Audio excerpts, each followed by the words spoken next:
시청자 여러분 안녕하십니까? 이번 겨울 들어서 가장 추운 날씨입니다.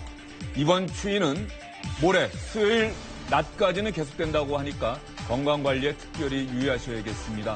날씨가 아무리 추워도 건강하면 큰 걱정이 없습니다. 주영진의 뉴스 브리핑 월요일 순서는 먼저 문화체육관광부로 가보도록 하겠습니다.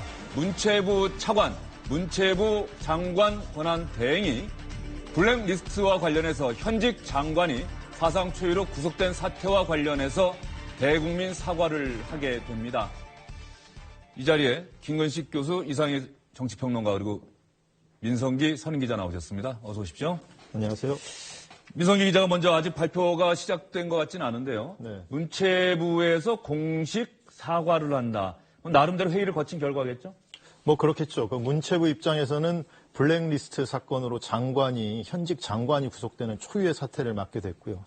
그리고 블랙리스트라는 것이 그 헌법상의 사상, 표현의 자유를 위반하는 중대 범죄이기 때문에 이걸 실행했다는 게 드러나고 있기 때문에 문체부 입장에서는 철저한 반성과 사과를 할 수밖에 없는 상황인 것 같고요. 또 내부적으로는 최순실 게이트가 불거져 나오면서 문체부 공무원들 사이에서 우리가 이거 하수인 역할을 했다, 이런 자괴감이 상당히 심하다고 그럽니다. 그러니까 내부 분위기를 쇄신할 그럴 필요성도 있는 시점인 것 같습니다. 민성기 기자 얘기한 것처럼 사실 최순실 씨 국정농단 사건이 불거진 이후에 정부 부처 가운데서 말이죠. 사실 문화부가 가장 큰 타격을 받은 것 같아요. 그렇죠. 이제 이른바 폭탄 맞은 문체부 이렇게 표현할 수가 있는데 조윤순 장관 현직 장관으로서 첫 번째로 구속된 케이스고 그다음에 김종덕 전 장관 구속돼 있죠. 정관주 전 차관 구속돼 있죠. 김정 전 차관 구속돼 있습니다. 그렇다고 본다면 송수근 차관이 이제 막 2시를 기다려서 발표를 하려고 지금 준비를 하는 것 같습니다. 이 시각 현재 문화체육관광부 모습입니다. 이상희 평론가님 잠깐 말씀 정리해 주시죠. 예. 어쨌든 이런 형태는 제 기억으로도 헌정사상 1개 부처에서 전 현직 장차관이 이렇게 줄줄이 구속되는 사태는 처음 아니겠습니까? 당연히 문체부 업무도 지금 거의 마비 상태일 겁니다. 그다음에 가장 큰 문제는 국민들로부터 이제 신뢰 위기, 신뢰를 전혀 못 받고 있는 상황이기 때문에 오늘 그 사과 발표 내용에 과연 뭐가 담길지가 좀 궁금하긴 한데 좀 진정성 있는 사과가 됐으면 합니다. 네, 이제 2시가 되면 송수근 차관, 문화부 장관 권한대행이 공식적으로 안녕하십니까. 사과를 하게 됩니다. 저는 문화체육관광부 대변인 박정렬입니다. 지금부터 송수근 장관 직무대행 1차관이 국민께 드리는 반성과 다짐의 말씀 발표를 시작하겠습니다. 우선 1차관 발표가 있은 후에 질의응답 순으로 진행하겠습니다. 전체적으로 2시 30분에 마치는 걸로 끝으로 하겠습니다. 먼저 1차관 발표가 있겠습니다. 국민 여러분, 오늘 저희들은 그동안 논란이 되어온 여러 잘못된 문화 행정에 대한 반성과 함께 앞으로의 다짐과 대책을 말씀드리고자 이 자리에 섰습니다. 저를 포함한 문화체육관광부 실국장 이상 간부들은 머리 숙여 진심으로 사과드립니다.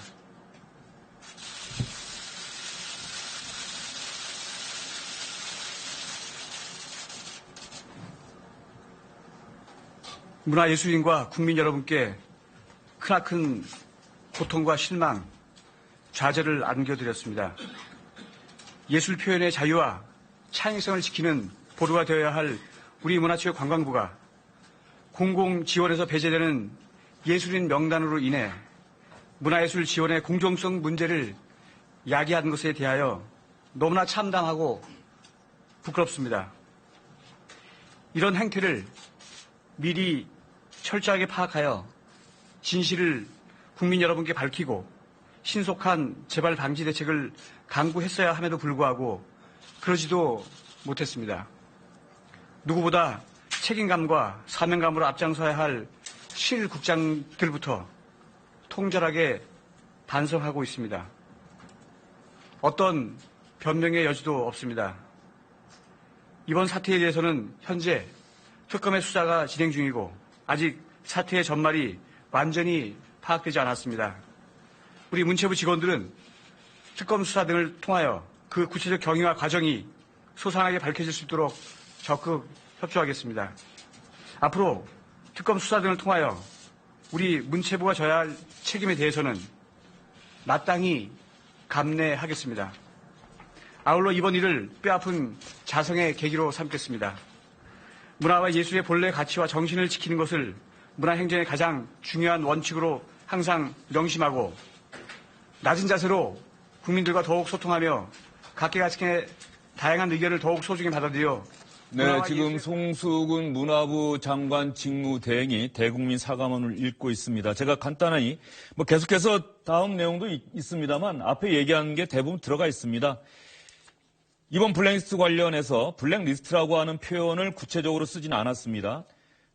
문화체육관광부 실국장 이상 간부들은 머리 숙여 진심으로 사과드립니다 하면서 옆에 나와서 직접 고개를 숙여서 인사를 했고요. 이렇게 표현했습니다. 블랙리스트를. 예술 표현의 자유와 창의성을 지키는 보루가 돼야 할 문화체육관광부가 공공지원에서 배제되는 예술인 명단으로 인해 문화예술 지원의 공정성 문제를 야기한 것에 대해서 참담하고 부끄럽다. 어떤 변명의 여지도 없다. 그러면서 현재 특검의 수사가 진행 중이고 따라서 사태의 전말이 완전히 파악되지는 않았는데 특검 수사에 적극적으로 협조를 하겠다. 그리고 특검 수사를 통해서 문체부가 져야 할 책임이 드러난다면 마땅히 감내하겠다. 이렇게 밝혔습니다. 김근식 교수님. 예. 조금 전에 우리 박상원 정치평론가께서도 폭탄 맞은 문체부라고 표현을 해주셨는데 이 내용을 보면 말이죠. 조윤선 장관과 김기춘 전 청와대 비서실장이 아직까지도 블랙리스트와 관련해서 연루 혐의를 부인하고 있다. 그런데 해당 문화부에서는 사실상 그 책임을 인정하고 있다. 이런 느낌이 들어서 좀 모순되는 상황인 것 같다. 이런 느낌이 들어요. 사실 문체부가 이 최순실 게이트의 시작과 끝이었고요. 그 다음에 이제 블랙리스트로 이제 그 정점에 달했는데 블랙리스트 작성을 지시한 청와대 비서실장과 그 작성을 주도한 혐의로 이제 조윤선 현 문체부 장관이 구속이 된 정치적인 멍해를, 오명을 썼지 않습니까? 근데 지금 문체부의 실국장 출신의 지금 차관, 그러니까 이분도 사실 이제 기획조정실장을 했던 분이고 지금 차관이 있기 때문에 장관이 구속되는 바람에 지금 직무대행이 있는데 이분이 나서서 지금 문체부 전체 차원에서의 반성과 사과와 대책을 마련하겠다 지금 발표를 한 거거든요. 저는 그렇다고 한다면 일단 김기춘 실장과 조윤선 장관이 구속된 이후에도 혐의를 부인하고 있는 것은 제가 볼 때 이제는 자기의 형량을 생각하거나 아니면 자기의 어떤 그 모르쇠를 일관한 어떤 그 사법적인 전략으로서 이야기되는 것이지 실체는 이미 드러났다고 볼 수가 있고요. 두 번째는 저분들을 포함해서 지금 실국장 전체가 사과를 하면서 인사하는 모습을 가졌습니다만 조윤선 장관도 국정조사 나와서 인정하지 않았습니까? 알고 보니까 블랙리스트가 존재하더라. 존재 그게 작동이 됐다는 거 아닙니까? 그러면 블랙리스트 존재를 알고 그 작동시키는데 장관 혼자 했겠습니까? 매주 한 번씩 하는 간부회의 때 이야기 되지 않았겠습니까? 거기에 실국장이 들어가지 않았겠습니까? 저는 저분들도 변명의 여지는 없다고 생각합니다. 저는 그래서 이 특검 수사가 진행 중이기 때문에 뭐 수사 결과를 보고 모든 걸 감내하겠다고 이야기를 하고 있습니다만 어찌됐든 간에 국민의 눈높이에서는 장관, 차관, 실국장이 실제로 청와대에서 작성해서 내려보낸 블랙리스트를 집행하는데 일정 정도 역할을 했던 사람들이라고 볼 수밖에 없기 때문에 저는 이제 사과로 문제가 해결될 문제는 아니라고 보고요. 예, 저기 교수님, 있었던 분들, 예. 송 차관이 사과문 발표한 이후에 기자들의 질문을 받는 것 같으니까 일문 일답 조금 더 들어보고 네. 이야기를 이어가도록 하죠. 문화계 내에서는 이 검열을 주도하신 분이 문체부를 수습한다는 게 말이 맞지 않는다는 비판도 있고 일각에서는 사퇴까지 얘기하시고 있는데 이에 대한 말씀 부탁드립니다. 지금 말씀하신 부분에 대해서는 아직 그 특검에서 이 부분과 관련해서 현재 조사가 진행되고 있기 때문에 제가 이 자리에서 그 부분에 대해서 소상하게 답변 드릴 수 없는 점은 좀 양해해 주시기 바랍니다. 다만 블랙리스트를 저희 그 기조실에서 총괄 관리했다는 그런 것은 사실이 아니라는 점은 제가 특검 조사 중에도 좀 자세히 설명을 드렸고 또 그런 점은 이 자리에서 말씀드릴 수 있겠습니다. 뉴스탑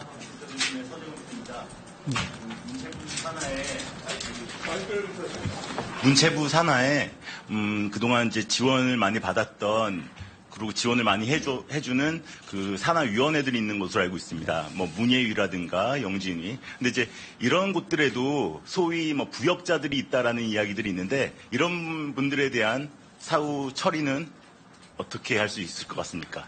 지금 말씀하신 그 부역자라고 하는 부분에 대해서는 여러 논란이 있을 수 있는데 일단 그 저희가 그 부분도 지금 현재 사실 책임져야 될 부분이 있으면은 이런 부분도 저희가 그 지금 현 특검이라든가 또 감사 이런 거하고 연계되어 있기 때문에 그런 것들이 그 정리되는 그 시점에 저희가 적절한 조치를 하도록 하겠습니다. 한 가지입니다. 그 지난 정부부터 이제 문화예술인들의 이야기를 들어보면 지난 정부부터 약간 이런 낌새들이 있었고, 그리고 뭐 소위 그 정청래 의원도 예전에 이제 이야기했지만 문화 권력 균형화 전략이라고 하는 문건이 나왔던 적이 있습니다. 그런 것들이 지금에 있어서 뭐 어떤 연결이 되는 것이 있는지 좀 어떻게 바라보시는지 좀 말씀 좀 부탁드립니다. 저희도 사실은 그런 이 현재 이런 그 블랙리스트 사건 이거 사례와 관련해 갖고 저희가 전반적인 그런 그 이 전모를 저희가 소장히 알 수가 없습니다. 파악하지도 못하고 있는 상태고 현재 그 특검 수사를 통해서 현재 그 확인되고 있는 그런 수준이기 때문에 저희가 그 부분에 대해서는 지금 현재 답변 드리기가 좀 어렵다는 점을 말씀드리겠습니다. 예, 저 채널A 문화부의 김범석 기자입니다. 두 가지 질문 드릴게요. 일단 첫 번째로 이 말씀하신 것 중에 그 블랙리스트라는 이 단어를 언급을 안 하신 이유가 있나요? 첫 번째고, 두 번째는 이제 조 전 장관, 그 다음에 정관 전 차관까지 지금 이제 구속이 되셨는데, 그 뒤에도 이제 문체부 내에서 소위 얘기하는 이제 뭐 부역자라고 이제 지칭하는 분들이 꽤 있는 걸로 뭐 특검에서도 나왔고, 그런데 그분들에 대한 인사 조치나 이런 거는 전혀 언급이 안 돼 있는데 그 부분은 어떻게 됐나요? 우선 이 블랙리스트라고 하는 용어는 일단 공식적인 용어가 아니고 현재 저희가 공식으로 쓰고 있는 용어는 문화예술인 지원 배제 명단 이런 정도로 저희가 쓰고 있습니다. 그래서 지금 언론에서 시중에서 지금 쓰고 있는 블랙리스트라는 용어는 저희가 공식으로 쓰는 용어가 아니라는 점을 말씀드리고요. 그리고 이른바 이제 부역자에 대한 이런 것은 아까 말씀드렸듯이 아직까지 그런 사실관계라든가 이런 진상이 규명되지 않은 상황이기 때문에 그런 것들을 다 종합적으로 판단해서 인사조치가 이루어지도록 그렇게 할 예정입니다. 네, 송수근 문화부 장관 직무대행의 이야기, 사실 더 질문 대답이 진행된다고 하더라도 특검 수사를 통해서 전모가 밝혀지기 전까지는 얘기해드릴 수 있는 게 많지 않다. 이 답변이 계속 반복될 것 같은데요. 여기서 하나, 송수근 차관, 제1차관이죠, 문화부. 그리고 현재 장관 직무대행을 하고 있는데 지난달 말에 황교안 대통령 권한대행이 처음으로 인사권 행사하면서 차관으로 승진 인사한 사람입니다. 문화부 기획조정실장에서 제1차관이 되는데 지금 방금 조금 전에 김 교수 말씀하신 것처럼 기획조정실장이 블랙리스트로부터 과연 자유로울 수가 있겠느냐. 그래서 네. 야당에서는 부적합한 인사다 이런 얘기가 있지 않았습니까? 그래서 조금 전에 질문도 나왔어요. 본인이 기획조정실에서 이 블랙리스트 총괄 관리한 것 아니냐. 그랬더니 사실이 아니다라고 얘기를 했는데 이 부분에 대해서도 조금 맞습니다. 사과의 진정성에 대해서는 갸우탈할 수 있다 이런 얘기가 나올 것 같아요. 그러니까 현직 장관인 조윤선 장관도 구속영장이 발부될 때까지 끝까지 자기가 아니라고 부인을 했고요. 그 밑에 있었던 지금 차관이 이미 그 전에 있었던 김종 차관, 아까 말씀하셨습니다만 또 청와대에서 내려왔던 정관주 차관이 구속이 된 상황이고요. 그 전에 장관도 지금 구속이 된 상태고요. 그렇다면 기획조정실장이었던 지금 현 차관, 이 송수근 차관이 국민의 눈높이에서는 무관하다고 볼 수는 없는 상황인 것이죠. 그리고 이분이 지금 황교안 대행의 차관으로 승진 인사를 한 상황에서 현직 장관이 날아가니까 지금 권한대행을 하고 있는 거니까 이런 구도 속에서 저분이 나와서 대국민 사과를 한다? 이게 사과인가? 아니면 그냥 형식적인 게 아닌가? 왜냐하면 자기 자리에 대한 직접적인 책임을 지지 않는 모습이라면 아까 우리 박 박사님 말씀하신 것처럼 진정성 있는 사과로 보기에는 미흡하다고 볼 수밖에 없다고 본 거죠. 저는 또 하나 박상원 박사님한테 그 부분 여쭙고 싶은데 지금 답변을 들으면서 이번 최순실 씨 국정농단 사태가 계속되면서 제일 많이 듣는 이야기가 전모를 파악하기가 어렵다. 우리는 잘 모르겠다라는 얘기예요. 그러니까 문화부 장관 직무대행이 대국민 사과를 하면서 블랙리스트와 관련해서 전모가 파악된 상태가 아니다라고 얘기를 하고 있습니다. 그러면 블랙리스트 관련해서 전모는 도대체 누가 알고 있는 걸까요? 그러니까 그 전에 이 블랙리스트라는 이 5자의 글자에 대한 감각의 차이가 굉장히 있다는 느낌이 듭니다. 사실은 블랙리스트를 만들어 보세요라고 지시는 하지 않았을 겁니다. 예를 들어서 저 차관도 얘기했듯이 문화예술인 지원 배제 명단을 한번 짜봐라. 그 이전에는 제가 만들어 본 얘기인데 이념 성향으로 문화계 인사를 한번 분류를 해봐라 라는 지시 정도는 했을 수 있다고 봅니다. 근데 지금 블랙리스트라는 말은 언론이 만들어 놓은 이제 개념인데 블랙리스트라고 불렀을 경우와 문화인들을 이념 성향으로 분류를 해서 한번 리스트를 만들어 본다는 개념은 그야말로 이 두 가지 다가 굉장히 위헌적임에도 불구하고 받아들이는 감각이 굉장히 다를 수가 있거든요. 그다음에 제가 듣기에 어떤 일종의 진보적 영화의 마지막 커튼이 올라갈 때 지원이 문화관광부로 돼 있을 때 일종의 우파 인사들은 아니 왜 이런 영화에 대통령도 아니면 김기춘 실장도 야 왜 저런 영화에 우리 정부 예산이 지원돼야 되지? 라고 질문했을 수도 있습니다. 그러면서 문화인들을 이념 성향으로 한 분류를 해보도록 하세요라고 지시를 했을 수는 있지만 내가 블랙리스트를 만들어라라고 지시한 적은 없다라고 말할 수 있는 것이죠. 그렇기 때문에 지금 나오는 얘기가 살벌한 얘기가 많은 게 블랙리스트, 검열, 부역자 막 이런 얘기가 나오지 않습니까? 그러니까 저 작업을 한 사람들도 지금 이게 굉장히 헌법 위반 행위고 사상과 양심의 자유를 보장하고 있는 헌법의 기본 정신을 위배했다는 것을 실제로 일을 할 때는 뭐 우리가 흔히 그 직업 공무원을 뇌가 없다라고 얘기하지 않습니까? 위에서 시키면 시킨 대로 하는 것이기 때문에 그렇기 때문에 최근에 지금 일파만파가 되고 있는 이런 엄청난 일이 실제로 일이 진행될 때는 이 정도의 문제가 될 줄은 몰랐을 개연성이 굉장히 높다라고 보고 그 측면에서 조윤선 전 장관도 일관되게 하고 있는 얘기가 블랙리스트 이 5글자는 제가 모르겠다. 하지만 이념 성향별로 문화계 인사를 분류한 적은 있는 것 같다라는 얘기인데 이게 똑같은 얘기죠 사실은. 똑같은 얘기인데 받아들이기에 상당히 그 생각의 간극의 차이가 좀 크지 않나. 지금 저희는 문화부의 대국민 사과 장면을 보고 있는데 유진영 전 문화부 장관이 있습니다. 근데 조금 전에 특검에 출석을 했어요. 참고인 신문이 될 텐데 특검에 출석하면서 가슴속에 있었던 이야기를 한 것 같습니다. 김기춘 전 청와대 비서실장 구속된 것은 정의가 구현된 것이다. 그리고 블랙리스트는 분명히 존재했다. 나뿐만 아니라 문화부 직원들이 다 봤다. 그리고 이 블랙리스트는 김기춘 전 실장이 지시했다, 주도했다. 이런 얘기들을 그 유진영 전 장관이 했습니다.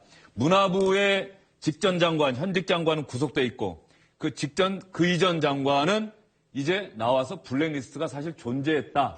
김기춘 전 실장이 주도했다. 김기춘 전 실장이 구속된 것은 정의가 구현된 것이다. 전혀 현직 장관과 이전 장관이 다른 얘기를 하고 있는 상황이네요. 뭐 유진용 전 장관은 전에도 김기춘 실장의 지시를 했고 그 문건을 본 사람이 문체부에서도 여러 명 있다는 일을 계속 해왔거든요. 문체부는 지금 특검 수사를 보자 뭐 이렇게 얘기를 하고 있는 것인데 실행한 부서기 때문에 사실은 의지만 갖고 있으면 내부 조사 거치면 다 어떤 경로로 해서 청와대에서 어떻게 지시받고 어떻게 실행을 했는지가 다 나올 것 같고요. 먼저 문체부 입장에서는 내부 조사 철저히 거치고 책임질 사람들은 거치 표명하고 이 다음에 재발 방지 대책을 내놓는 게 국민들의 신뢰를 받는 길일 것 같습니다. 문화부 입장에서는 아마 이렇게 억울함을 토로할 수도 있을 것 같아요. 청와대에서 지시가 내려와서 담당 부처 입장에서는 청와대 지시를 조금 전에 얘기하신 것처럼 블랙리스트라고 이야기하지 않고 뭐 이념별로 분류를 해봐라. 그리고 여기서 지원을 배제할 수 있는 단체가 있으면 지원을 배제하는 것도 방법이 아니겠느냐. 그런데 우리는 실행만 했을 뿐인데 그렇죠. 지금 청와대는 어쨌든 간에 뭐 그런 상황이고 문화부만 많이 혼나고 있다. 그게 사실은 이번에 이 난국의 이제 이른바 피해자 코스프레가 유행 아닙니까? 이재용 삼성전자 부회장도 계속, 대기업도 계속, 야, 대통령이 달라고 그러고 청와대가 달라는데 어떡하냐. 강압에 의한 것이다라고 이야기하는데, 제가 볼 때는 이 난국을 해결하는 것은 가장 정직함입니다. 정직함이라는 것은 박 박사님 말씀도 일리가 있다고 봐요. 이를 실행하는 관료들 입장에서 시킨 거니까 아무 죄의식 없이 할 수가 있어요. 그러나 지금 만천에 드러나서 죄의식 없이 했더라도 그것이 엄청나게 얼마나 큰 범죄인가를 알게 됐잖아요. 그러면 자기 스스로가 반성하고 결정하고 통제하게 책임을 통감하는 모습을 보여야 되고요. 지금 기자님 말씀대로 저 사과를 하기 전에 문체부가 쑥대밭이 됐으면 내부의 철저한 진상조사를 통해서 책임질 사람을 먼저 책임지는 모습을 과감히 보이고, 아니 적어도 자기 손발은 잘라내는 모습을 보여야 거듭나는 모습을 진정성 있게 보는 것이지, 손발은 그대로 두고 정말 우리는 몰랐다라고 하면 누가 믿습니까? 제가 볼 때는 그런 의미에서 본다면 지금 문체부는 피해자 코스프레를 할 때가 아니라 정말 진정성 있는 자기 수족을 잘라내고 사지를 잘라내는 다시 태어나는 지금 제2의 모습을 보여야 된다고 생각합니다. 제가 지금 생각하기에는 이제 문화부 차관의 대국민 사과는 이쯤에서 정리해도 될 것 같고요. 유진용 전 장관이 특검에 출석을 해서 기자들 질문에 대답하는 그 모습이 영상으로 준비가 된다면 그 장면을 오히려 시청자 여러분께 틀어드리는 게 도움이 될 것 같습니다. 그 부분 준비가 된다면 2시 주영진 뉴스브리핑 끝나기 전에라도 들어오면 여러분께 바로 보여드리도록 하겠습니다. 이번엔 또 다른 기자회견으로 한번 가보도록 할까요? 문화부는 오후 2시에 했고요. 오늘 오전에는 황교안 국무총리 대통령 권한 대행이 신년 기자회견을 했습니다. 원래는 박근혜 대통령이 했어야 하는데 탄핵소추안이 국회에서 통과되면서 대통령으로서의 직무 행사가 정지가 됐기 때문에 황교안 대통령 권한 대행이 대신 신년 기자회견을 했는데요. 어떤 얘기했는지 한번 들어보시죠. 국회, 여야 정치권과 다양한 방식으로 적극 소통하겠습니다. 여야정이 머리를 맞대고 지혜를 모아간다면 국가적 현안들을 슬기롭게 해결해 나갈 수 있을 것으로 생각합니다. 그래서 저는 그동안 정치권에서 필요성을 제기해온 정당 대표들과의 고위급 회동이 조속히 이루어질 수 있기를 다시 한번 제안드립니다. 사실 여야정협의체는 그 탄핵소추안이 국회에서 표결되기 전부터 계속해서 거론되어 오긴 했습니다. 사실상 위야무야 됐단 말이죠. 그런데 황교안 대행이 뒤늦게 다시 또 이 여야정협의체를 제기한 거예요. 뭐 이유가 있을까요? 국정 운영을 위해서는 지금 여소야대 상황이기 때문에 야당의 협조가 필요하고, 그러니까 같이 좀 얘기를 좀 해보자 이런 제안인 것 같은데, 새누리당 지도부가 참여하는 형식을 어떻게 할 것이냐, 이 부분에 대해서 야당이 이견이 많기 때문에 조율 결과를 좀 지켜봐야 될 것 같습니다. 황교안 대행이 신년 기자회견에서 핵심적인 키워드로 정치권과의 소통, 이것을 제기하긴 했지만은 현실적으로 과연 또 지금 각 정당, 민주당이나 국민의당은 어쨌든 대선 때문에 바쁘고, 새누리당은 또 탈당했을까봐 바쁘고, 아직 새누리당이 여당은 여당이죠. 대통령이 속해 있는 여당이니까. 이 가능성 어떻게 보세요? 아니, 우리가 통상적으로 탄핵 정국이 아니고 정상적으로 박근혜 정권이 운영됐다 하더라도 대선 D-3개월 전쯤에 그 현직 대통령은 그 식물 대통령이죠. 그걸 우리가 레임덕이라고 하지 않습니까? 정상적으로 국정이 운영됐다 하더라도 대선 3개월 전쯤에 현직 대통령은 힘이 없는데, 황교안 권한 대행이 지금 이미 대선 레이스가 시작돼 버렸습니다. 각 후보들이 속속 지금 대선 출마 선언을 하고 각 정당에서 이제 후보를 뽑는 이제 이 일련의 정치적 프로그램이 진행이 된 와중에 권한 대행이 각 정당 대표들하고 소통하겠다는 것이 메아리가 클 수는 없죠. 그다음에 설득력이 있을 수도 없습니다. 그다음에 각 정당 대표들이 이걸 받고 안 받고 문제를 굉장히 심각하게 생각하지도 않을 것 같습니다. 그렇다고 본다면 약간 좀 공허했다 이런 느낌이 들고, 차라리 지금 조류 인플루엔자라든지 설의 물가의 문제라든지 이런 국민에게 와닿을 수 있는 메시지를 내한테 한시적인 권한을 가지고 최선을 다하겠다라는 것이 오히려 설득력이 있지, 큰 정치적 어떤 그 이슈를 가지고 신년 기자회견을 했다는 문제는 황교안 권한 대행이 본인이 처한 어떤 정치적 입장에 대한 좀 숙고가 덜 된 거 아닌가 이런 느낌이 있습니다. 박지원 국민의당 대표는 황교안 대통령이 정치권과 소통, 다양한 방식으로 하겠다 이렇게 얘기했더니 그 부분에 대해서 이렇게 얘기를 했는데 한번 들어보시면은 정치권 야당의 입장이 어떤지 가늠이 되실 것 같습니다. 한꺼번에 앉아서 개별 혹은 공동, 그건 모르겠어요. 아무튼 설 전에 한번 저하고 만나자고 했는데 너무 일정이 타이트해가지고 설 후에 한번 보자, 저는 그렇게 조정을 하고 있습니다. 박지원 대표가 지금 누구에게 질문 던지는 거냐? 그 앞에 앉아서 마이크 이렇게 들이대고 앉아서 질문한 기자를 얼굴을 보면서 그 얘기가 단독으로 하자는 겁니까? 공동으로 하자는 겁니까? 나도 못 들었다는 건데 박지원 대표 얘기 보면은 네. 크게 어떤 의미 부여를 하는 것 같지가 않아요. 어떻습니까? 우선 황교안 총리의 이 신년 기자회견이 일단 이례적이고요. 그러니까 아무리 권한대행이지만 저런 걸 굳이 할 필요는 없었을 수도 있는데 했다는 것 자체가 이례적이고, 두 번째는 지금 말씀하신 것처럼 이 여야정 협의체는 이미 탄핵안이 가결된 직후에 야당에서 강력하게 주장했던 겁니다. 추미애 대표랑 국민의당 당시 박지원 비대위원장이 야 3당 대표하고 황교안 당신하고 우리 이 대표회동을 갖자. 그때 황교안 권한대행이 거부했던 거예요. 거부하고 역제안으로 개별 회동을 하겠다. 그때 이제 박 전 대표는 개별 회동이라도 우리 국민의당 하겠다는 이야기를 하다가 서로 주고받고 하다가 이게 유야무야 됐던 것이 정확한 팩트입니다. 그리고 이제 그 다음에 그러나 권한대행하고 야당이 손을 놓을 수는 없기 때문에 지금 진행되고 있는 게 뭐냐면 여야정 협의체라고 그래서 유일호 부총리하고 여야당 정책위의장이 이제 정기적으로 만나는 걸 한 번 만난 적이 있어요. 그러니까 경제 관련된 현안들은 그 채널에서 진행이 되는데, 저는 그래서 황교안 권한대행이 신년 기자회견 한 것도 좀 뜬금맞는데 이미 한물 지나가서 유야무야 됐던 여야 4당 대표당을 불쑥 제안한 것이 난 도대체 무슨 의미일까? 굉장히 공허하다는 말씀이 정확히 맞고요. 그러니까 아마 박 전 대표도 이게 무슨 소리지? 이미 다 지나간 이야기인데 라는 아마 어안이 벙벙한 모습인 것 같고, 저는 그래서 실현 가능성이 별로 없는 데다가 그다음에 황교안 권한대행이 저런 것들을 좀 약간 과잉 의견을 내는 것은 뭔가 다른 생각이 있지 않나라는 의심을 자아내기에 좀 충분하다 생각이 듭니다. 사실 황교안 대행의 오늘 신년 기자회견에서 기자들이 관심을 가졌던 부분은 황교안 대행이 대선 주자 여론조사에서 포함되는 여론조사 결과가 요즘 많습니다. 여러분들도 아마 보셨을 텐데, 그래서 황교안 대통령 권한대행 혹시 대선에 출마하실 생각 있습니까?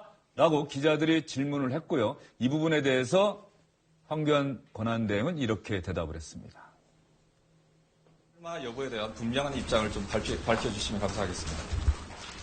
제가 여러 번 말씀을 드렸습니다마는 지지율에 관한 보도는 저와는 직접 관계가 없는 것입니다. 지금은 관계가 없다고 하셨는데 앞으로는 생각을 하실 생각이 있으신지 다시 한번 질문 드리고 싶습니다.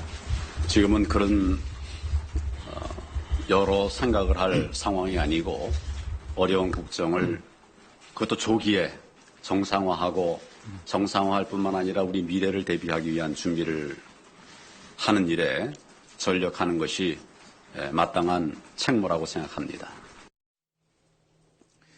민성 기자, 보면은 할 생각이 없으면 저는 이 자리가 공직의 마지막입니다. 안 합니다라고 얘기를 하면 되는데 안 합니다 얘기가 없어요. 과거에 지난 12월 20일 대정부 질문 때 보면 황교안 당시 국무총리가 대선에 대한 얘기를 물으니까 전혀 생각이 없다고 얘기했었거든요. 근데 지금 얘기하는 거 보면 지금은 생각할 때가 아니다. 이렇게 오히려 후퇴하고 애매모호한 입장으로 가니까 야당에서는 더 의심이 많아질 것 같습니다. 그런데 황교안 지금 권한대행이 만약 출마 선언을 한다면 탄핵 결정 난 이후가 될 터인데, 그러면 대선이 한 60일 이내에 이렇게 다가왔을 텐데 대선을 공정하게 관리해야 될 책무를 갖고 있던 사람이 그때 갑자기 출마 선언을 한다. 그럼 명분이 뚝 떨어지면서 지금보다 아마 지지율이 확 폭락할 가능성이 굉장히 많을 거예요. 그런데도 불구하고 이렇게 계속 좀 안개 전략을 피는 거는 새누리당 쪽의 입장을 좀 많이 반영해서 그런 얘기를 하고 있는 게 아닌가. 새누리당에서 그러면은 우리 황교안 대통령 권한대행에게 애매모호화법으로 좀 해달라 이런 부탁이 있었을까요? 이신점심 아니겠어요? 이신점심. 이신점심. 예. 그런데 황교안 대행의 그 여론조사에서 지지율을 보면은 사실 황교안 대행 무시할 수가 없는 게, 지금 민주당의 일부 주자들이나 또 여권의 현재 바른정당이나 이런 주자들보다 지지율이 좀 높게 나오고 있지 않습니까? 지지율이 지금 유승민 의원이 조사 보면 2, 3%대에 나오는데 황교안 이제 권한대행이 4, 5%대에 나오고 있죠. 그러니까 범보 순영에서는 반기문 총장을 제외하고는 단연 1위입니다, 지금. 단연 1위인데, 정치인들한테 특히 이제 영권꾸는 정치인한테 호환 마마보다 무서운 게 지지도라고 그러지 않습니까? 4.5% 지지도가 낮은 게 아니죠. 그 다음에 토요일마다 우리가 이제 시민들 촛불 시위가 광화문에서 문화축제 형태로 있는데 또 하나 탄핵 반대하는 상당한 분들이 나와서 또 시위를 하고 있습니다. 하고 있고 이념적 스펙트럼으로 보면 가장 오른쪽에 있는 어떤 그런 분들이라고 볼 수 있는데 어쨌든 이런 분들, 그러니까 박근혜 대통령의 탄핵을 반대하는 이 분들이 마음 둘 곳이 현 대통령 후보들 가운데 없다면 우리 황교안 대행이 우리의 대안이 될 수도 있지 않겠나 이런 바람들이 분명히 있는 것은 사실인 것 같아요. 사실인 것 같은데 그게 구체화될 가능성은 거의 없다라고 저는 봅니다. 네, 김 교수님이요. 예, 이 황교안 총리의 오늘 신년 기자회견도 이례적이고요. 그다음에 이미 문체부 장관 대행도 이야기했습니다만 차관 인사를 진행을 했고요. 야당에서 반대하는 인사를 하지 말라는 것을 굳이 했던 거 있거든요. 저는 황교안 대행이 정말 대선 후보로서 생각이 없다고 하는 걸 진정성을 보이려면 그 공허한 여야정 사당 협의체 하자고 이야기할 게 아니라 당장 지금 문체부 장관 자리가 문제가 되는 거 아닙니까? 근데 대통령 권한대행으로서 이걸 자기가 임명해도 욕을 먹을 건데 그렇다면 사당 협의체 제안 이전에 사당과 여야당과 합의해서 문체부 장관을 임명하는 절차를 밟으면 돼요. 그게 가장 좋은 거버넌스 아닙니까? 가장 좋은 협치 아닙니까? 그 말을 하지 않고 기획조정실장을 했던 가장 중심에 있었고 블랙리스트를 몰랐을 리 없는 기획조정실장을 올려서 차관으로 앉히고 이 사람은 직무대행이 된 거 아닙니까? 제가 볼 때는 황교안 권한대행이 제 용꿈에 대한 미련이 반면에 있지 않을까 생각이 들어요. 저는 그 생각이 일단 여당 프레임 안에서 보면 새누리당 쪽에서 보면 마땅한 사람이 없기 때문에 후보가 실종된 상태이기 때문에 황교안 총리에 대한 일정 정도의 기대를 계속 꿈꿔가고 있는 게 아닌가. 거기에 지금 황교안 총리 흔들리고 있는 게 아닌가. 저 부분은 이 민 기자님 말씀하신 대로 지금 대선의 중립적 관리를 책임져야 될 사람이 거기에 현혹되면요. 이 나라 힘들어집니다. 예전에 고건 전 총리, 고건 대통령 권한대행이 이런 식의 기자회견을 한 기억이 있습니까? 담화문 발표한 건 기억이 나는데. 제 기억에는 담화문 낸 건 기억이 나는데 기자회견을 한 적이 있는지는 지금 기억이 확실치 않고요. 신년 기자회견은 아마 황 권한대행의 경우에 신년을 처음 맞기 때문에 그렇죠. 하는 것 같은데 기자회견을 고건 총리가 했는지 안 했는지는 제가 정확하게 기억이 없습니다. 어쨌든 황교안 대통령 권한대행이 신년 기자회견, 원래는 박근혜 대통령이 했어야 될 신년 기자회견을 대신해서 올 한 해 국정 운영 어떻게 하겠다라고 하는데 이 초반에 기자들 질문 받기 전에 그 본인이 준비한 기자회견문 있지 않습니까? 거기에는 올 한 해 국정의 가장 중심이 돼야 될 부분이 경제 그리고 AI 이런 여러 가지 부분이 있습니다. 또 하나 중요한 건 사실 공정한 대선 관리라고 하는 부분이 들어가 있어야 되는데 그럼요. 어차피 만약에 탄핵 이 변수가 없다고 하더라도 12월에는 대선이 있기 때문에 그게 가장 중요한 국정의 중심 중에 하나였어야 하는데 기자회견문에 그게 없었어요. 그러니까 이게 오늘 기자회견에 안보 문제, 경제 문제 권한대행께서 많은 말씀을 하셨는데 이게 굉장히 진정성이 문제가 되는 게 우리가 야구를 할 때 선발 투수가 있고 마무리가 있으면 중간에 원포인트 릴리프 투수가 있지 않습니까? 위기를 좀 벗어나주는 게 이 원포인트 릴리프의 역할인데 원포인트 릴리프로 지금 등판한 황교안 총리 권한대행이 마치 전문 마무리 내지 선발 투수처럼 이런 코스프레를 할 경우에는 오늘 많은 말씀하신 좋은 말들이 다 그 진정성을 의심받을 수밖에 없죠. 그렇기 때문에 아까 님께서 말씀하셨듯이 대선 관리가 나의 소명이지 대선 출마가 소명이 아니다라는 것을 전제로 한다면 더 많은 박수를 받지 않겠습니까? 그렇지 않습니까? 그런데 대선이야말로 우리나라 국가의 5년을 결정하는 굉장히 중요한 정치적 일정인 것이고 이걸 관리하는 것이야말로 원포인트 릴리프 투수가 해야 될 가장 핵심적 소명임에도 불구하고 내가 선수로 뛸 수도 있다라는 뉘앙스를 풍긴다면 오늘 많은 주옥 같은 말씀을 하셨지만 그 말의 진정성을 국민들이 수용하기는 힘이 들죠. 명쾌한 정리가 좀 필요할 거라는 생각이 듭니다. 네. 황교안 대통령 권한대행이 신년 기자회견 했는데 본인의 앞으로의 정치적 행보 이런 부분들에 대해서 애매모호하게 이야기한 것이 오히려 더 큰 혼선을 빚을 수도 있지 않겠느냐 이런 지적들이 있었습니다.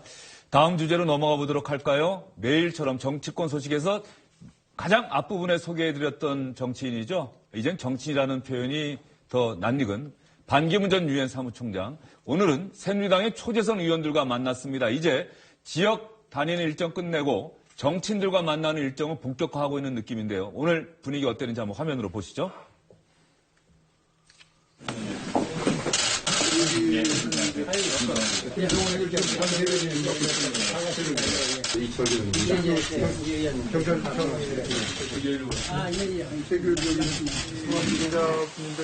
잠깐 인사말 표시만 하고 제가 정치적인 경험은 없고 새로운 또 시도입니다. 도전이고 저 혼자 할 수 있는 일은 그렇게 많지는 않습니다. 있는 힘을 다해서 여러분들과 함께 한번 일을 해보고자 합니다. 많이 도와주시면 감사하겠습니다. 고맙습니다. 저 혼자 할 수 있는 게 그렇게 많지 않더군요. 있는 힘을 다해서 여러분과 일을 해보고자 합니다. 많이 도와주시면 감사하겠습니다.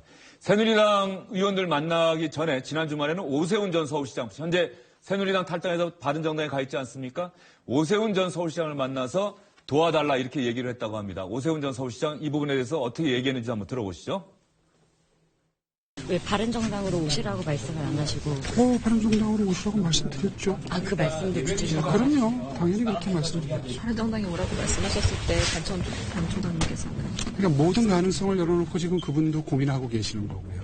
나라를 위해서 어떤 선택을 하는 것이 가장 크게 기여하는 것이고 바람직한 선택인가. 바른정당 내에서 이제 의견이 좀 모아지면 그 의견을 바탕으로 해서 제 거취를 결정하는 것도 가장 바람직하지 않겠습니까?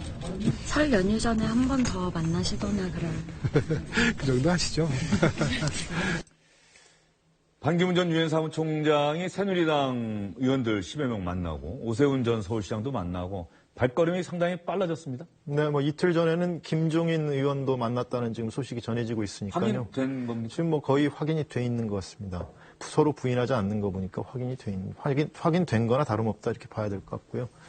그러면 소위 좀 빅텐트를 치기 위한 발걸음이 빨라졌다 이렇게 봐야 되겠죠. 그러니까 반기문 전 총장의 입장에서는 귀국한 이후에 소위 컨벤션 효과를 별로 누리지 못했기 때문에 뭔가 좀 모멘텀, 지지율을 좀 올릴 그런 계기가 필요한 거고 그런 부분들을 정치인과의 연대하는 그런 행보를 조금 가속화하면서 찾는 게 아닌가 이렇게 보여집니다. 오늘 새누리당 의원들 만난 거 보면 지역별로 골고루 있죠. 영남도 있고 수도권도 있고 충청도 있고. 네, 뭐 주선은 박덕흠 의원 그러니까 충청권 의원이 재선 의원이 주선을 했다고 그러는데 대체적으로 모인 의원들은 지역적으로 좀 흩어져 있는 것 같고요. 좀 개파색이 조금 옅은 의원들 중심으로 모인 것으로 보입니다. 청와대 대변인을 했던 민경우 의원이 오늘 만남 끝나고 나서 기자들에게 한마디 기사가 될 내용은 이것 하나 있습니다라고 얘기한 게 반기문 전 총장이 중도 포기는 절대 없다. 끝까지 간다라고 얘기했다고 해요.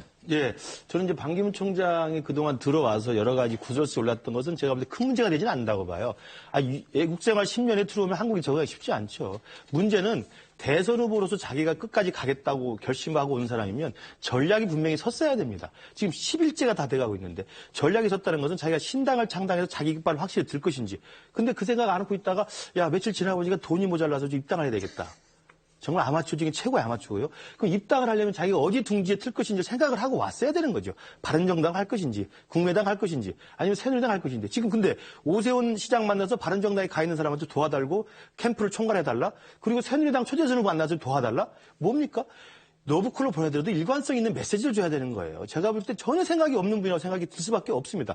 빅텐트, 말씀하신 대로 김종인 의원을 만날 거면 빅텐트를 치는 건 신당도 아니고 어디 둥지를 트는 것도 아니고 새로 완전히 만드는 거거든요. 그 범야권을 만드는 거 아닙니까? 그러면 김종인 의원과 손학규 대표와 정의화 의장들 먼저 만나서 전략을 짠 다음에 행보를 짜야 되는 거죠.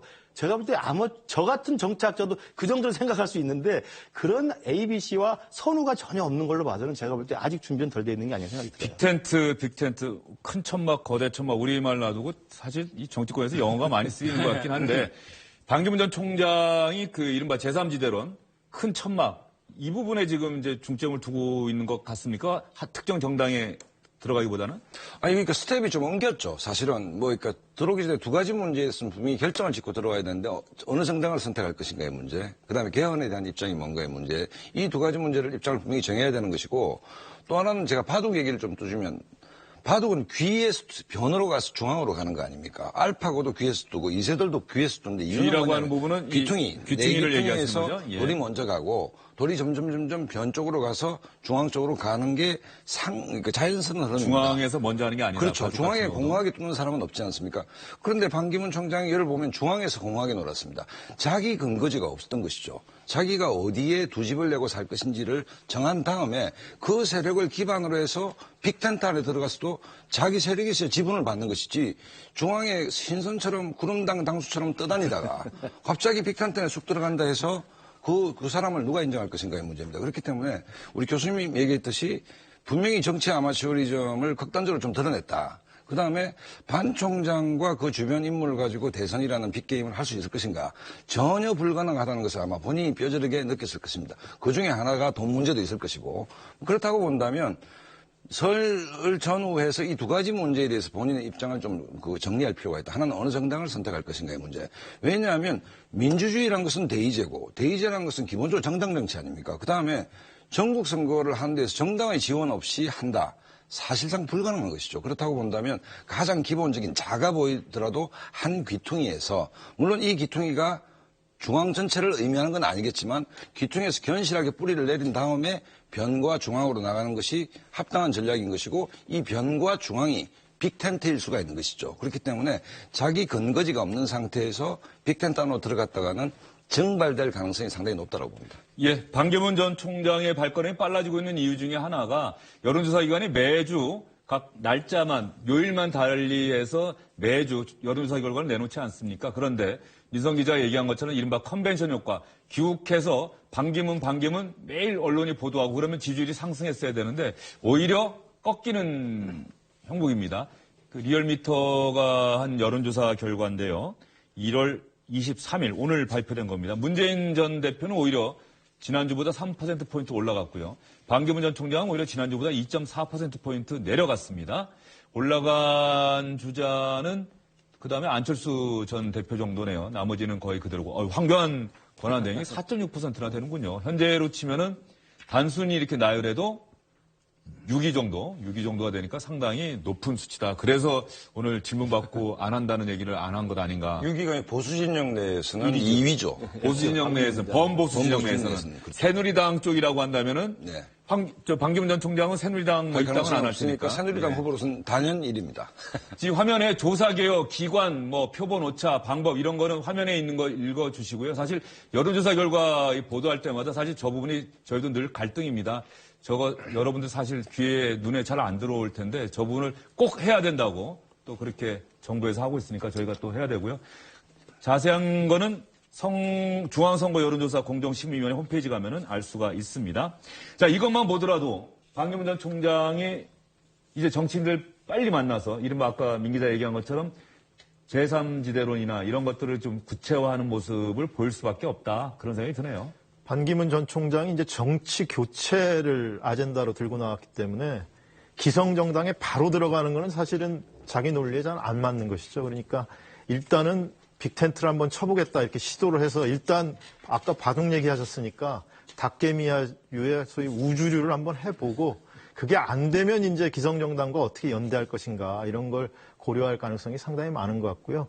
그쪽 캠프에 물어봐도 A 플랜, B 플랜이 있다고 얘기하고 있으니까 그런 데까지 다 염두에 두고 지금 행보를 하고 있는 거라고 봐야 될 것 같습니다. 그러니까 신당 창당의 가장 깔끔한 시작 스타트죠. 근데 신당 창당을 하기에는 정치적 맷집과 내공이 지금 준비가 안 돼 있는 것 같아요. 그래서 그렇다면 이제 빅텐트를 생각할 텐데 빅텐트를 하려면 적어도 김종인 전 대표하고 민주당 내 비노가 좀 일부 나와야 되고 중간지대에 있는 국민의당 일부나 손학규 전 대표나 정의화 의장 등이 움직여야 되는데요. 여기서 가장 중요한 또 난관은 뭐냐면 안철수 전 대표를 중심으로 한 국민의당 세력이 일단은 이번에 당대표 선거를 지나면서 자강론으로 힘을 실었고 정리가 됐기 때문에 빅텐트에 합류할 가능성은 아직은 없습니다. 그러니까 국민의당이 움직이지 않는 상황에서 민주당 비노와 김종인 전 대표를 데리고 바른정당과 엮을 수 있는 빅텐트는 굉장히 이 우산의 살들이 굉장히 헐겁게 된 빅텐트가 되는 것이죠. 손학규 전 대표 있을 수 있고요. 손학규 전 대표는 지금 이제 국민의당하고 먼저 연대한다는 소문이 지금 있기 때문에 그래서 국민의당 부분을 소거한 채로 나머지 비문 연대 가는 것은 굉장히 어렵다고 그 부분은 보죠. 기사로 써도 되는 부분입니까? 손학규 전 대표가 국민의당과 먼저 연대한다고 지금 말씀하신 부분은? 저희 그냥 추측입니다. 기대성 추측입니다. 예. 알겠습니다. 반기문 전 총장 이야기 하다 보면은 어쨌든 반기문 전 총장 조금 전에 20% 선이 무너졌다. 이게 아마 반기문 전 총장 측에서는 상당히 무게 있게 받아들인 것 같고요. 설 연휴가 끝나고 난 다음에는 뭔가 반등해야 되지 않을까 이런 생각이 들어서 반기문 전 총장 상당히 빨리 움직일 것 같고요. 이렇게 반기문 전 총장이 귀국한 이후에 정치권 소식이 매일 대선과 관련한 그 언론 보도가 이어지다 보니 민주당, 현재 제1당이죠. 민주당의 차기 주자들이 연이어서 계속해서 대선 출마를 선언하고 있습니다. 안희정 충남지사가 어제 그동안 보기 드물게 5시간 동안 현장에서 질문받고 대답하는 형태로 5시간 동안이나 출마를 선언하는 기자회견을 했고요. 이재명 성남시장 오늘 기자회견했는데요. 이재명 성남시장은 예전에 10대 시절에 소년공으로 공장에서 일한 적이 있습니다. 오늘은 자신이 일했던 공장에서 노동자 대표가 대통령이 되는 세상 만들어 보겠다는 그런 상징적 의미를 보여주기 위해서 공장에서 출마 선언을 했습니다. 그럼 이재명 성남시장 출마 선언 먼저 한번 들어보실까요? 국민 여러분,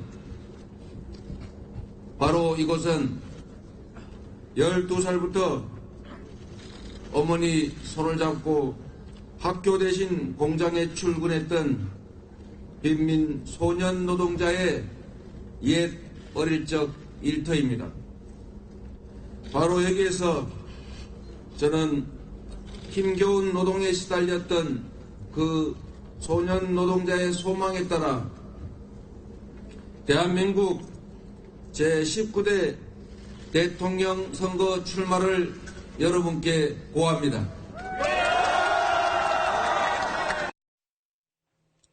윤성희 기자, 어쨌든 간에 이재명 성남시장 여론조사에서도 계속해서 3위 정도 수준을 계속 유지하고 있는데 10대 시절 저렇게 어렵고 힘들었던 시절을 견뎌서 고시, 사법고시 합격을 하고 변호사가 되고 인권 변호사가 되고 성남시장이 되고 이제 마침내 대통령 후보가 되겠다는 그 선언까지 한 걸 보면은 개인사로 보면은 뭐 대단히 드라마틱하고 이야기거리가 있다 이런 느낌을 주네요. 네, 뭐 노동자 생활하면서 산재도 많이 입어가지고 지금 오른쪽 뭐 이 팔 부분 이런 데를 비롯해서 불편한 것도 상당히 많다 그래요. 그러니까 본인을 노동자 대선 후보 이런 데로 이미지를 각인시키면서 스토리도 보여주는 이런 출마 선언을 한 것 같습니다. 예, 이재명 성남시장의 이재명은 합니다. 그리고 오늘 출마 선언하면서 그 부분이 또 많은 분들이 아마 보셨을 거예요.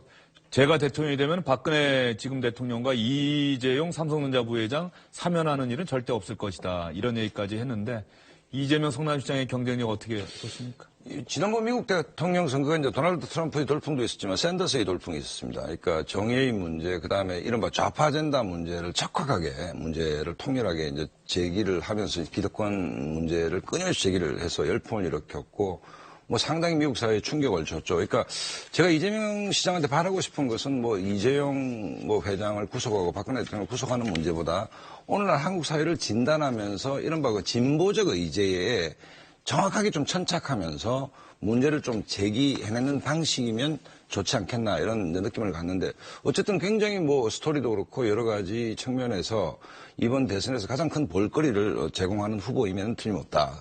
아까 말씀드렸듯이 오히려 좀 더 신랄하게 진보적 의제에 천착해서 한국 사회의 어떤 종합적 문제들을 좀 정확하게 제기를 해나간다면 충분히 돌풍을 일으킬 수도 있는 후보다 저는 이렇게 봅니다. 그런데 여기서 샌더스 얘기를 하셨는데 샌더스 의원이 결과적으로 민주당 후보가 되지 못했지 않습니까? 그렇지만 민주당 그 힐러리 공약이라든지 민주당의 어떤 대선 공약에 엄청나게 영향을 미쳤고 더 큰 문제는 미국 사회에서 이른바 그 기득권층, 거대 자본의 기득권 문제, 특히 뉴욕 문제 뭐 이런 문제에 대해서 굉장히 논리 정연하면서도 그 숙고된 문제를 제기했다는 측면에서. 제 말씀은 이재명 성남시장이 그런 식의 아젠다, 우리 사회가 한번 지금 단계에서 고민하고 풀어야 될 숙제들을 계속해서 제시를 하는데 그것이 민주당 대통령 후보가 되는 데까지 이어질 수 있겠느냐. 바로 그 부분입니다. 그러니까 이재명 시장이 탄핵 정부에 돌풍을 일으켰습니다만 지금은 정체 내지는 하락 추세를 보이고 있는데 가장 큰 원인이 뭐냐면 제가 보건대는 민주당 내에서 예선을 통과해야만 본선에 투표용지 이름을 올릴 거 아닙니까? 근데 민주당 내에서 예선을 통과하려면 제일 중요한 게 문재인 대표를 공격해야만 됩니다. 근데 문재인 대표가 날선 공격을 자제했던 초기의 모습이 지지율에 저는 상승을 꺾었다고 봅니다. 왜냐하면 과격한 샌더스가 되려면 힐러리에 대한 기득권 아승에 대한 과감한 도전을 했어야 되는 거거든요. 근데 이분은 사이다처럼 탄핵 정부에서 사이다 같은 발언을 했지만 자기 야당 내의 기득권이라고 하는 문재인 후보에 대한 거침없는 공격 이것들은 굉장히 좀 머뭇머뭇거리면서 저는 지지율이 빠졌다고 생각이 들고 따라서 예선을 통과한다면 저는 큰 돌풍을 일으킬 수 있지만 예선을 통과하지 못한다면 제풀에 쓰러질 수밖에 없다. 그리고 마지막으로 하나 덧붙인다면 저 정도의 스토리텔링이 되는 장소에서 연설할 정도고 대선 출마를 선언하실 때면 보고 있는 것보다는 마음의 소리를 하는 감동적인 멘트를 하시는 게 훨씬 낫지 굉장히 밋밋해 보입니다. 그런 부분에서 사실 우리나라 정치인들의 숙제가 뭐 미국은 또 교육이 그래서 그러죠. 미국 정치인들 정말 자연스럽고 상황에 맞춰서 그 사람이 보고 있는 게 아니라 자기 메시지를 전하는 것 같은데 우리는 잘할 수 있을 것 같습니다. 예. 이제는 잘할 수 나중에 있죠. 정치하시면은 잘하실 수 있을 것 같습니까? 예. 하여튼 그런 부분이 지금 말씀하신 분 대단히 중요한 것 같아요. 예전에는 그런 인식들이 있지 않았습니까? 말을 잘하면 저 사람 말만 잘해. 말 잘하는 사람은 사기꾼이야. 이런 문화가 있었는데 정치는 말로 한다는 부분이 상당히 중요하다. 지금 김 교수님 그 부분 지적하신 것 같고요. 기자들은 이재명 시장의 경쟁력 어떻게 평가하고 있어요? 글쎄요, 예선을 통과할 것이냐 이렇게 묻는다면 부정적인 평가를 하는 게 더 현실적이겠죠. 그렇지만 일단 민주당의 지지층을 넓히는데 상당히 역할한 게 사실이고 그리고 그동안에 우리 야권이라는 게 이런 얘기 많았잖아요. 깜빡이는 좌측으로 놓고 돌기는 우측으로 돈다. 이렇게 얘기를 들을 정도로 사실은 진보적 성향의 정책을 실제 입안하는 데는 미흡한 점이 많았는데 그 부분에 대해서 새로운 바람을 일으킬 수 있는 그런 주자라는 점에서는 지금까지 이렇게 뛰어온 것으로도 정치적으로 상당히 기여한 바가 있다. 이렇게 저는 평가하고 싶습니다. 네, 지금 뉴스속보 자막으로 뜬 자막 내용은 참 차은택 씨가 저런 얘기를 했다고 하는데 나중에 4시에 더 자세히 전해드리도록 하고요. 그러면 안희정 충남지사 그동안 보지 못했던 5시간 동안의 증문즉답 인터뷰를 통한 출마 선언 어떤 얘기하는지 한번 들어보실까요? 그 죄에 상응하는 돈이 많건 적건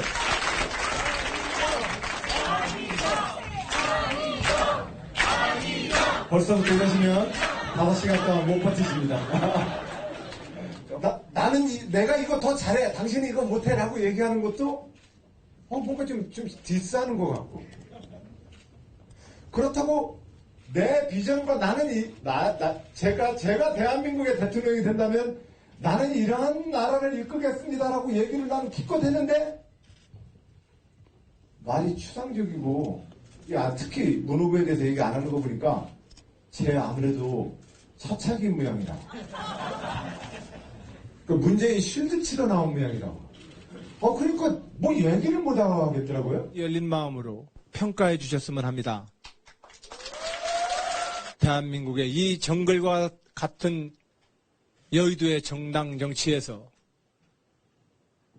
아직도 풋풋한 청년운동가의 그 혁명의 열정을 지니고 있는 안희정입니다. 안희정 지사가 이제 문재인 전 대표에게도 할 말은 하겠다. 탄핵 소추안이 가결됐고 이제는 그럴 때가 왔다.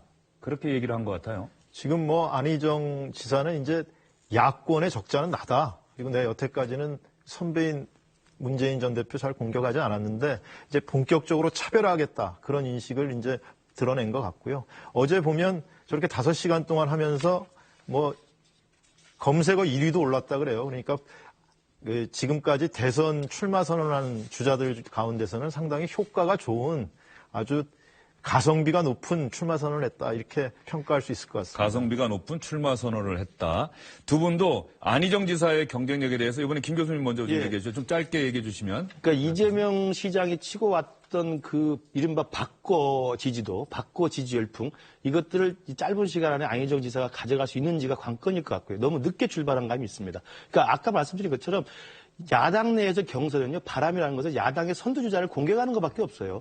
2002년에 노무현 후보가 이인재 후보를 꺾은 게 뭡니까? 이인재 후보를 기득권으로 몰아간 거 아닙니까? 근데 안희정 지사는 그 부분을 지금 방향은 좋게 잡았습니다만 좀 늦게 출발했기 때문에 이재명으로 가 있는 지지표를 가져올 수 있는 거 관건이고 분명히 연설과 관련해서는 저렇게 하는 게 훨씬 좋죠. 보지 않고 자기 마음속에서 우러나는 이야기 자연스럽게 하지 않습니까? 그러면서 이재명 시장의 연설보다는 훨씬 더 값지다고 봅니다. 저는 개인적으로 안희정 지사하고 전혀 인연이 없음에도 불구하고 평론가로서 제 마음이 약간 흔들렸다 할 정도로 굉장히 출정식이 좋았다고 생각합니다. 왜냐하면 결국 대통령은 현재 지지도보다 시대적 아젠다와 교하는 쪽이 대통령이 되는 거 아니겠습니까? 그렇다고 본다면 시대교체라는 정확한 의제를 설정하고 있는 것 같고 그다음에 우파 진영을 안심시킬 수 있는 내공들이 좀 보이고 있다라는 것이고 경제정책 문제라든지 여러 가지 측면에서 그다음에 안 지사의 말 중에 가슴에 와닿는 것은 역시 정치는 정치 전문가가 좀 해야 될 필요가 있는데 나는 20년 동안 이른바 정치 노무자로서 정치판에서 싸워왔다라는 측면들이 있으니까 반기문 총장과 좀 대조되는 측면이 있죠.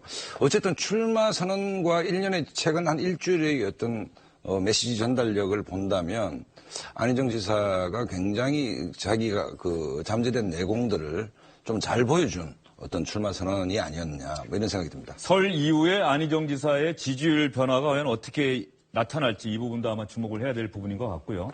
마지막으로 보여드릴 정치는 손학규 전 민주당 대표입니다. 손학규 전 민주당 대표는 출마 선언이라고 하기보다는 어쨌든 자신이 이끌고 있는 조직의 출범식이 있었습니다. 한번 보시죠.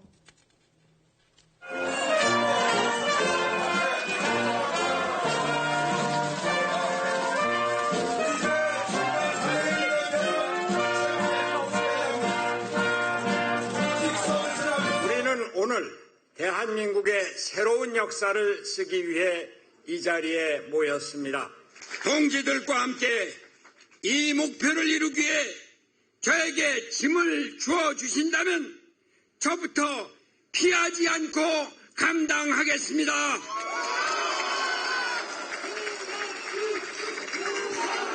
여러분과 함께 좋은 정권 교체를 이루겠습니다.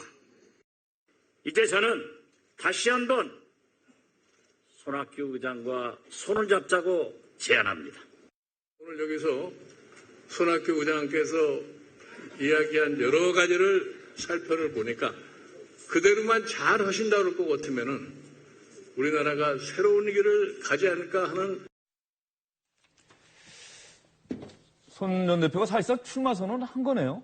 뭐 출마 선언을 한 거고 그리고 본인이 개헌을 매개로 개혁 세력의 공동 정권을 만들겠다 하고 있으니까 지금 참석한 면면을 보면 소위 제3지대론의 플레이어들, 키 플레이어들은 다 온 것 같습니다. 그리고 곧 그 반기문 전 총장도 만난다고 하니까 그 부분이 어떻게 그 의견 접근이 이루어질지가 관심거리인 것 같습니다. 손학규 전 대표와 박지원 국민의당 대표, 김정인 전 민주당 비상대책위원장이 반갑게 손잡고 악수하는 저 장면이 이번 대선에 어떤 변수가 될지도 앞으로 주목해야 될 상황인 것 같습니다. 주영진의 뉴스 브리핑 오늘 순서는 여기서 이제 마무리를 해야 될 것 같습니다. 세 분 장시간 수고 많으셨어요.